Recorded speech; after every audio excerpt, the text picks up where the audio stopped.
Soğuk bilezik.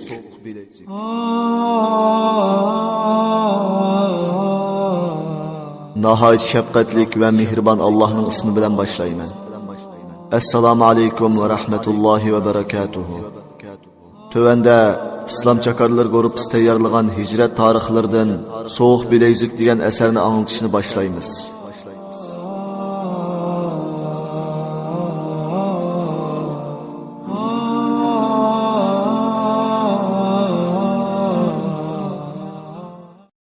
Soğuk bilezik.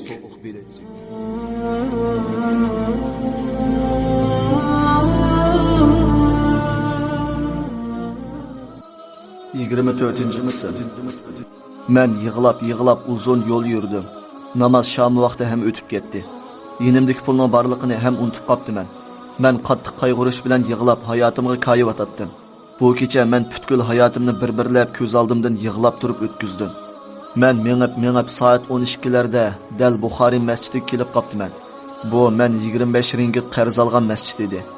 Men masjidga kirib shom vaqtini o'qib, toki bomdodgacha Allohga yig'lab duo qildim. Mana bu mening hayotimdagi eng azoblangan vaqtning ikkinchi qitimligi edi. Qarang holimga. Bir obdan o'ynab yurgan yigit edim. Odamlar yaxshi deb ataydigan, yaxshi bo'lishni orzu qildim. Ondan rost degandek namozxon bo'lib, hamma o'yin tomoshin tashildim.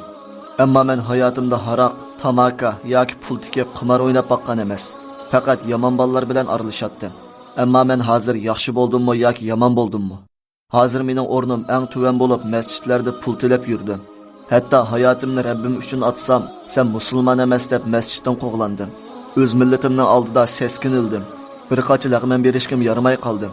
Mening arzu qilgan yaxshi odam bo'lish yo'lim ajba mushumi? O'z-o'zimga savol qo'yib atatdim. Masjidda Allohga duo qilib qattiq yig'ilgan holda nurg'un savollarni so'rdim. Hech javob yo'q edi. Hayotdan va barliq insonlardan umidim uzildi. Ko'zimdan chiqqudek yoshma qolmadi. Ko'zlarim tatishib ketdi. Bomdod namozi o'q bo'lib sirtga chiqdim. Sirtda biri ko'k, biri qizil, topan tarafi teshilib ketgan bekmi ko'ni sapmi kash turatdi. U dal mening edi. Qarab kulib ketdim. Nimaga kulganimni bilmayman. Birdan qarab kulib qalbimda bir xil yeniklik, ruhliq tuyg'u paydo bo'ldi. Dal shu vaqtda hayotimdagi har bir tiniqim mening imtihonim ekanligini his qildim. Opamning so'zlarini esimga oldim va qayta masjidga kirib Allohga yig'lab yana duo qildim. Bu qitim Allohga tavba qilib atatdim va duolarimda ilgir qilgan xato duoyimni o'zgartib, ey Alloh, men 2 yil dunyoda dushmanlarimning oldida xor qilmagan, diningning xizmatini qildirgan, hayotimdagi barcha musibatni va imtihonlarni osonlashtirib bergin. İmtihanın asan bo'lib, onamning orzusiga yetishim uchun nada bo'lsam shahidlik ato qilgin. Kafirlarga meni vahimilik ko'rsatgin deb ko'p duolarni qildim. Ondan masjidning muazzinni tepib 25 ringit pulni 3 hassa ortiq qilib qaytirdim. Men pulni o'zim qarz deb olgan. Ular yordam deb bergan. Men ortiq 25 ringit qitilgan yordam uchun tashakkur nomida ortiq berdim. Masjiddan chiqib oldi bilan bir vayvay telefon oldim. Ondan ishton va oyoq ko'ynak, ondan yotadigan bir yotoq. Allohga hamdlar bo'lsin. Tushdan keyin men normal odam bo'lgan edim. Endi kechich qilgan duolarim ijobat bo'lishga boshildi. Balkim asr namoz bo'lganda masjidga boray deb yotoq oldida tursam bir taksi to'xtadi. Men shofirga qaramabdiman. U birini chaqirdi. Qarsam u odam men bilan birga ko'p ishlarni qilgan malaysiyalik ekan. Meni ko'rib baxush bo'ldi. Biz birga masjidga berib namoz o'qib, keyin tamoq yedik. U hamma gaplarimni anglab ko'ngli yerim bo'ldi. Ondan menda telefon yo'qligini ko'rib, ilgari men uningga sovg'at qilgan telefonga o'xshash telefondan birini elib, buni ishlatgan deb menga hadiya qildi. Men tor aloqamni asliga keltirib oldim. Mening turmadan chiqqanimni anglagan ko'p qarindoshlar uchur qildi va taxminan 2000 dollar pul udullab berdi. Men Malayziyaga kelganimga 7 kun bo'lgan kunim, yenimda 4000 dollar pul boshqalarning yordam orqali yig'ildi. Endi tezdan bir amal qilib Turkiyaga ketishim kerak deb saxt pasport ishlatib tayyor bo'ldim. Men Malayziyaga kelganimga 10 kun bo'lgan kuni Malayziyaga Xitoydan qochib yangi odam kelibdi. Ular bir jup ayol bo'lib Xitoydan hijrat qilib chiqqan ekan. Bular heliqim menga lag'man bermagan bolalarning tunishlar ekan. Biroq bularni Turkiyada bir qarindishim tunishtirib, Malayziyadan Turkiyaga yo'lga selib qo'ygan deb o'tinib ketdi. Men ma'qul bo'lib bu ayolni Turkiyaga yo'lga selib deb, ondan o'zim ketish uchun aeroportdagi soqchi bilan so'zlashib, men Malayziyaga kelgan 12-kuni bu ayol bilan aeroportga borsak, soqchi badbaxt yo'lga selib qo'yishga urinmadi. Lekin u soqchi, sen uchun deyishgan yo'lni bugun o'rinlashtirib beray. Xohlasang sen ket, xohlasang bu do'sting kessin dedi. Biz maslahatlashib, u ayolning yo'ldishi mening o'rnimda mangdi. Salomat aeroplanga chiqdi. Endi bu yarim kechada menga bu yosh ayol omonat bo'lib qoldi. Ya Alloh, men sinalmagan ish qilmagandekli bilinyapti. Biz aerodromda bir kecha o'ltirdik. Chunki yo'ldishi manganda kech soat 12 edi. Ertasi deganda poyezd bilan shahar ichiga qaytib, haliqi lag'man bermagan bolalarning uyiga bu ayol o'rinlashdi. Chunki bu uyda boshqa ayollar ham bor ekan. Men endi yana necha kun saqlashim kerak bo'ldi. Chunki aerodromdagi saqchi bir hafta saqla, seni va bu ayolni men aeroplanga chiqarib qo'yay degan edi. Men Malayziyaga kelgili 15 kun bo'lgan kuni jiddiy Turkiyadan bir bola telefon qildi. U, "Adash, yordam qilinglar. Bir er va 3 ayol, 3 kichik bola vatandan qochib kelishda qo'shni davlatda tutilib qoldi. Ular hozir Malayziyaga yaqin saqchixonda ekan. Sen yo'llarini bilasan, yordam qilgin" deydi. Men uningga "Men tex u davlatdan qochib kelgili 15 kun bo'ldi. U yerga borolmayman, lekin qanday qilishni deb beray" dedim. Chunki men bu davlatning jinoyatchilar to'g'risidagi qonunlarini bir oz bilgan edim. Shu kuni u tutqunlar saqchi idorasida ekan.